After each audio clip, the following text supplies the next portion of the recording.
Mkuu wa Mkoa wa Iringa Harry James amesema serikali mkoani humo inaendelea kuimarisha juhudi za utunzaji na uhifadhi wa mazingira kwa kufungua milango ya ushirikiano na taasisi mbalimbali za umma na binafsi, hatua inayolenga kuongeza uelewa kwa jamii kuhusu umuhimu wa upandaji miti na utunzaji wa rasilimali asilia, huku lengo likiwa ni kupanda miti milioni 1 katika kipindi cha miaka 3 ili kukabiliana na athari za mabadiliko ya tabia ya nchi.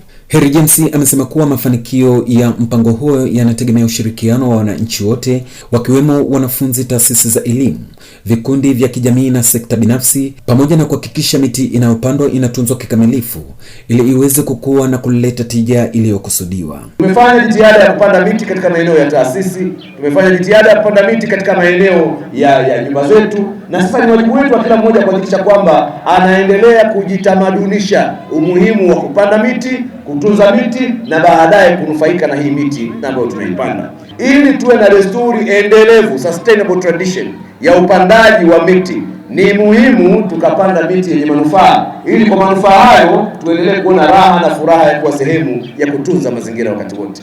Na mratibu wa kampeni hiyo ya Panda Miti Okoa Mazingira, mkurugenzi mtendaji wa taasisi ya Pete Tree Tanzania Jacqueline Palangio ameweka wazi malengo makuu ya kampeni hiyo, huku mkurugenzi mtendaji wa manispaa ya Iringa Bi Zaina Mlawa akisisitiza utamaduni wa usafi wa mazingira wakati wowote. Kupitia kampeni hii tunachangia katika kupunguza athari za mabadiliko na tabia ya nchi, kulinda vyanzo vya maji, kuboresha afya ya jamii kupitia matumizi ya nishati safi ya kupikia. Sisi Iringa ni wasafi. Tulikuwa tunadumisha na kuonyesha kwamba hili ni tukio letu endelevu. Sisi kama wana Iringa ni sehemu yetu ya utamaduni kuwa ni sehemu ya usafi.